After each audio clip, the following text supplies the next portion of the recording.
Hola, contestamos proyectos de aula quinto grado. Te invito a que te suscribas al canal. Iniciamos un nuevo proyecto en la página 236 de tu libro. Este proyecto se llama Mexicanos en Defensa de la Soberanía. Vamos a ver qué es lo que se pretende hacer en este proyecto. En este proyecto, descubrirás el largo camino que se tuvo que recorrer para que México fuera reconocido como una nación soberana e independiente. Deberás obtener información acerca de cómo se enfrentaron los mexicanos del siglo XIX a invasiones, conflictos territoriales y a la violación de la soberanía, y de qué manera influyó todo ello en la conformación territorial del México actual. Así es que en este proyecto se va a ver cómo es que diversas naciones quisieron conquistar, después de que España nos conquistó y que nos liberamos, cómo otras naciones quisieron volver a reconquistarnos y surgieron conflictos territoriales y cómo también se perdió pues más de la mitad del territorio del México antiguo. Presentamos. En asamblea, lean con atención el siguiente texto y, al finalizar, respondan las preguntas que se plantean. Una tarde, Juan y Angélica visitaron con sus padres una tienda de antigüedades. Ahí se encontraron con un mapa del año 1846 que les llamó mucho la atención, pues representaba a México con diferentes territorios al norte del país.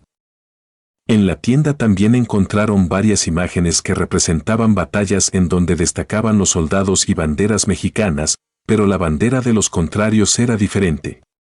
A veces era española, en otras ocasiones francesa o estadounidense. Cuando regresaron a casa, Angélica buscó un mapa actual de México y notó que era muy diferente al que vieron en la tienda. También encontró un mapa de Norteamérica y, al verlo con cuidado, se dio cuenta de que muchas ciudades al sur de Estados Unidos tienen nombres en español, como Los Ángeles, Nevada o El Paso. En ese momento, Angélica le preguntó a Juan por qué la ciudad de Los Ángeles tiene un nombre en español y no en inglés si se ubica en Estados Unidos. Juan le comentó que una vez vio en la televisión con su papá un documental en donde explicaban que varias ciudades estadounidenses habían formado parte de México, pero no recordaba los motivos por los que habían dejado de serlo. Como Angélica es una niña muy curiosa, le propuso a Juan buscar más información para entender qué había pasado para que México perdiera parte de su territorio. Así es que en esta parte de la historia, esta niña, Angélica, se da cuenta que en Estados Unidos existen estados o ciudades que tienen nombres en español y menciona Los Ángeles o también El Paso, Texas, entre otras, y se pregunta el por qué. Investigando se da cuenta de que México tenía otra extensión territorial, es decir, México era más grande de lo que es hoy actualmente. Sigamos con la lectura. Antes de que comenzaran a investigar, Juan le dijo a Angélica que debían visitar a sus abuelos porque ellos siempre tenían una respuesta para todo y seguro algo conocerían sobre la historia de México. Al día siguiente, a la hora de la comida, ambos preguntaron a sus abuelos sus inquietudes sobre lo que había ocurrido con el territorio mexicano. Ellos les contaron que, durante el siglo XIX, México había sufrido invasiones por parte de España, Francia y Estados Unidos. Como consecuencia, el territorio de México había cambiado en varias ocasiones. Sus abuelos también les explicaron que estas invasiones habían tenido como objetivo apoderarse del territorio, lo que significaba una falta de respeto a la soberanía. Entonces, Angélica preguntó qué habían hecho los mexicanos para defenderse. Antes de que sus abuelos le respondieran, alguien llamó a la puerta de la casa. Eran los vecinos, quienes vivían cruzando la calle, y eso solo significaba que los adultos se pasarían horas platicando. Juan y Angélica tenían muchas dudas. No estaban muy seguros de que era una invasión o qué significaba la soberanía, pero querían conocer más sobre lo que había sucedido en el pasado y cómo había afectado a los mexicanos de aquella época. Entonces, en esta parte de la lectura, se dan cuenta estos niños que México había sido o había sufrido invasiones no solo de España, sino también de Francia y de Estados Unidos. Y como consecuencia de estas invasiones, México había cambiado en diversas extensiones por culpa de esas invasiones extranjeras. Vamos entonces, en base a la lectura, a contestar estas preguntas. ¿Conocen alguna ciudad o territorio que antes haya formado parte de México? Sí, conozco algunas. Sí, conozco algunas. ¿Cuál? Conozco Los Ángeles, San Isidro, California. Entonces, Los Ángeles, que se encuentra en Estados Unidos, como San Isidro, que es una pequeña ciudad que se encuentra luego cruzando por parte de, si tú cruzas por Tijuana, está San Isidro. Así es que conozco estas. Tú escribe las que tú conozcas que hayan sido o formado parte de lo que era el México antiguo, antes de que Estados Unidos nos quitara más de la mitad del territorio de México. Inciso B. ¿Conocen alguna ciudad o territorio que haya decidido ser parte de México después de la independencia en el año de 1821? Recuerda que en el año de 1821 fuimos independientes de España. Y tú vas a decir si conoces alguna ciudad o territorio que formó a ser parte de México. En este caso mi respuesta es... Sí, conozco uno. ¿Cuál? El estado de Chiapas se anexó a México después de la independencia y ahora forma parte del territorio mexicano. Así es que Chiapas no pertenecía a México, sino que es hasta después de la independencia de España, es cuando Chiapas decide formar parte del territorio mexicano. Escribe tú si conoces alguna otra y si no, aquí te dejo la información. ¿Cómo creen que las invasiones extranjeras del pasado influyen en México, en el México de hoy? Esta es mi respuesta. Influyen en que se nos quitó territorio y ahora no contamos con esos recursos naturales y con esa gente que al dejar de ser mexicanos y anexarse a Estados Unidos perdimos también mano de obra. O sea que estas invasiones no solo afectaron en que nos quitaron territorio, sino que también nos quitaron recursos naturales como bosques, minerías, cuestiones de minerías, cuestiones de petróleo, entre otras cosas, y por ende también nos quitaron mano de obra que de aquellos mexicanos que pues servían en ese momento a México, ahora ya no está.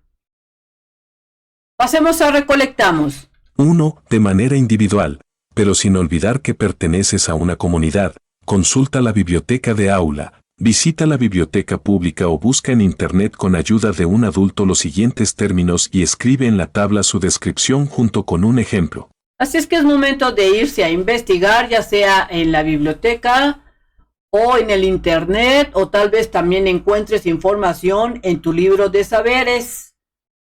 Vamos a ver lo que tienes que investigar. Vas a investigar lo que es invasión, conflicto territorial, violación a la soberanía. Vas a decir cuál es su descripción o bien su definición y vas a escribir un tremendo ejemplo de cada una de ellas. Empezamos con invasión. Una invasión es un ataque llevado a cabo por fuerzas externas. Se trata de interrumpir, entrar por la fuerza u ocupar irregularmente un lugar. Eso sería invasión. Yo quiero entrar a un lugar que no me pertenece, pero voy a hacerlo por medio de la fuerza. ¿Ejemplo? Ejemplo, la invasión que hicieron los españoles en la conquista de México, otra seria, por parte de los franceses que quisieron conquistarnos y se dieron batallas, como la del 5 de mayo conocida como la Batalla de Puebla. Entonces aquí te dejo dos ejemplos de lo que es una invasión, en este caso, invasión a México. Conflicto territorial. Un conflicto territorial es un desacuerdo o disputa entre dos o más actores involucrados y se da generalmente por la pertenencia o posesión de uno o más recursos naturales o sobre el conjunto de un territorio. ¿Ejemplo? Ejemplo, la gestión del agua de los pueblos. Zapotecos, Oaxaca. En la presa El Zapotillo, Jalisco. Entonces, en estos ejemplos que yo te estoy dando, se ha dado un conflicto territorial entre dos pueblos que dicen que el agua es de uno y el otro dice que no, y también está el conflicto de la presa El Zapotillo allá en Jalisco. Pero resulta que México también ha sufrido conflictos territoriales. En un ejemplo de esto tenemos la invasión de Estados Unidos, en donde Estados Unidos nos dio el zarpazo, nos quitó pues más de la mitad de nuestro territorio de México. Vamos a ver lo que es la violación a la soberanía. Soberanía. Se refiere al ejercicio de la autoridad en un cierto territorio. Por lo que cuando se da la violación a la soberanía en un país es cuando otro país de manera autoritaria o arbitraria entra o comienza a ejercer presión, ya sea política o inestabilidad en otro país que no es el suyo, ingiriendo en decisiones que solo le corresponde al pueblo de ese país que está siendo violentado. Entonces, la violación a la soberanía es cuando un país extranjero intenta o trata de ejercer una presión o decir cómo tienen que gobernar los gobernantes de otro país. O también cuando empiezan a ingerir en situaciones como una elección de presidente o cualquier otra votación, o cuando están ejerciendo su derecho a un recurso natural. Veamos los ejemplos. Ejemplo, cuando Estados Unidos comienza a meterse de manera indebida en elecciones de otro país causando inestabilidad en ese pueblo. Listo, recuerda que tus definiciones o tus descripciones y ejemplos pueden ser totalmente diferentes. En asamblea. 2. En asamblea. A. Dialoguen sobre la información que obtuvieron e identifiquen similitudes y diferencias entre sus hallazgos. B. Elaboren una definición común para cada término. Aquí lo que tienen que hacer es que van a dialogar, ya sea en su salón o si te lo dejan de tarea, vas a dialogar con tus familiares sobre toda la información que obtuvieron y van a identificar sobre las similitudes y diferencias entre lo que encontraron.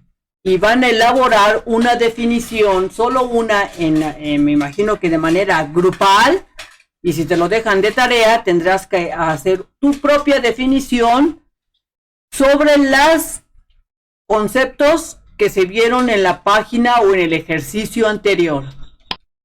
Semejanzas que se vieron en mi salón fueron las siguientes. Semejanzas en el concepto de invasión. Es un ataque. Participan fuerzas externas de otro país o de otro entorno. Se quieren quedar de manera arbitraria y a la fuerza con territorio que no le pertenece. Voy a ver las diferencias con respecto a lo que es la invasión. Diferencias de invasión. Se utilizaron diferentes adverbios y otros verbos para llegar a la misma definición. Entonces ya vimos las similitudes y las diferencias con respecto a lo que es invasión. Ahora, veamos la siguiente. Semejanzas con respecto a lo que es el conflicto territorial. Semejanzas de conflicto territorial. Todos acordaron que era un desacuerdo o un problema entre un país, un estado, una alcaldía. Entonces, de manera grupal, estos fueron las semejanzas de todos los conceptos que trajeron mis compañeros. Vamos a ver las diferencias con respecto al conflicto territorial. Diferencias de conflicto territorial. Solo fueron que usaron diferentes palabras para definir el concepto. O sea que prácticamente no hubo una diferencia notable. Ahora, con respecto a la violación de la soberanía. Semejanzas de violación a la soberanía. Todos acordaron es cuando se ejerce una presión externa a un territorio, o a una propiedad, ya sea entre una nación, un estado o municipio o alcaldía o entre dos personas para ejercer presión y que se haga lo que una parte del conflicto quiere aplastando a la otra. Esas son las semejanzas que se vieron en mi salón con respecto a todos los conceptos que vimos de la violación a la soberanía. Ahora vamos a ver las diferencias con respecto a la violación de la soberanía. Diferencias del conflicto territorial. Unos dijeron que solo se ejercía el conflicto territorial entre países y otros comentaron que podía ser entre países, estados o federaciones, entre alcaldías. Ahora, con respecto a formar el concepto de cada uno, esto fue lo que nos dijo la maestra. La maestra dijo que las definiciones serían todas esas semejanzas que encontramos entre todos, que esa sería nuestra definición en común para cada término. Es decir, que al determinar cuáles eran esas semejanzas o similitudes, ese sería el concepto de cada una de estas tres definiciones o conceptos que se estuvieron analizando. Recuerda que tu respuesta será diferente dependiendo de lo que te diga tu maestro o tu maestra de lo que hay que hacer. Aquí te dejo un ejemplo por si te lo dejan de tarea. Ahora que ya conocen estos datos, es momento de indagar en la historia para entender cómo afectaron a México estos problemas.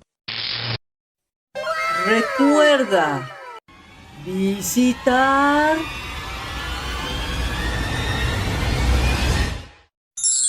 su página oficial de mexprimaria.com.mx para que encuentres fácilmente los videos. Vamos a ver el punto número 3. 3. En comunidades, investiguen sobre los siguientes ámbitos del México independiente que abarque de 1822 a 1867. Para ello, consulten Nuestros Saberes, libro para alumnos, maestros y familia. Investiguen en la biblioteca de aula, la biblioteca escolar o busquen en internet con ayuda de un adulto. Entonces, se van a ir nuevamente a investigar. Te dice aquí en el que puedes investigar con tu libro de saberes, o yendo a la biblioteca de tu escuela, del aula, o en la biblioteca pública, o también te puedes ir al internet con la ayuda de un adulto para responder las preguntas. Con respecto a lo social, te pregunta tu libro, ¿cómo estaba compuesta la sociedad mexicana de aquellos años? Esto fue lo que encontré. Entre el año de 1822 y 1867, durante el periodo de 1822 al 1867 en México hubo cambios en la sociedad mexicana debido a la independencia de México y al imperio maximiliano que se dio en esos momentos, así como la restauración de la República. El tamaño de las ciudades a principios del siglo XIX era en su mayoría rural y muy poca urbanización. La Ciudad de México en esa época tenía cerca de 120,000 habitantes para ese entonces. Las dos ciudades más grandes después de la capital de México era Puebla y Guadalajara, con alrededor de 40,000 habitantes cada una. Las enfermedades y las epidemias se vieron muy marcadas. En el año 1813 estalló la epidemia en Puebla conocida fiebre misteriosas, entre las cuales se cree se dio tifus exantemático, enfermedad transmitida por pulgas, y también la peste negra. Estas enfermedades causaron muchas muertes, alrededor de 16,000 en la Ciudad de México y diezmó el 25% de la población en Puebla. Los eventos históricos tenemos que en 1867, las fuerzas republicanas lideradas por Porfirio Díaz, tomaron la Ciudad de México y pusieron fin al Segundo Imperio Mexicano. Entonces, estos fueron con respecto a lo social, de cómo estaba, qué es lo que pasó entre 1822 y 1867. Ahora, la siguiente pregunta con respecto a ese mismo periodo, ¿cuáles eran las principales diferencias entre ricos y pobres? Ricos. Los individuos acaudalados solían vivir en grandes mansiones, poseían tierras y propiedades considerables y tenían acceso a una educación de calidad. Pobres. Por otro lado, las personas de bajos recursos a menudo vivían en condiciones de hacinamiento, trabajaban largas horas en condiciones laborales difíciles y tenían un acceso limitado a la educación, lo que perpetuaba la desigualdad. Los ricos tenían acceso a servidumbre, lo que les permitía delegar tareas domésticas y disfrutar de un mayor nivel de comodidad. Los pobres, en cambio, tenían que realizar todas las tareas por sí mismos y enfrentaban dificultades para satisfacer sus necesidades básicas. Ahora, ¿cómo vivían las comunidades indígenas y afrodescendientes en este periodo que te mencionan entre 1822 y 1867? Esto fue lo que yo encontré. La mayoría de los indígenas y afrodescendientes vivía a nivel de subsistencia. Labraban pequeñas parcelas de tierra donde sembraban maíz, frijol y chile para el autoconsumo o para vender en los mercados regionales. Poseían modestos rebaños de ganado menor, como ovejas y cabras, y también tenían huertas con calabazas, chiles, chayotes y árboles frutales. Entonces, estos Durante fueron... la colonización española, los esclavos provenientes de África subsahariana se mezclaron con indígenas y españoles, dando origen a la comunidad afrodescendiente en México. Aunque históricamente han sido ignorados, los afrodescendientes dejaron un legado cultural significativo en el país. Entonces, aquí te dejo esta información por si te sirve. Recuerda que tus respuestas pueden cambiar o ser totalmente diferentes. Pasemos con respecto a lo económico, de qué fue lo que pasó en ese periodo que estamos analizando. ¿Cuáles eran las principales actividades productivas de México en aquellos años? Durante el periodo de 1822 a 1867 en México, las principales actividades productivas estaban centradas en la agricultura y la ganadería. La agricultura fue una parte fundamental de la economía mexicana durante estos años. Los cultivos más importantes incluían el maíz, los frijoles, el chile y otros productos básicos. La mayoría de la población trabajaba en el campo, cultivando sus propias parcelas o trabajando como jornaleros en las haciendas. La producción agrícola se destinaba tanto al autoconsumo como al comercio en los mercados locales y regionales. La ganadería también desempeñó un papel crucial en la economía.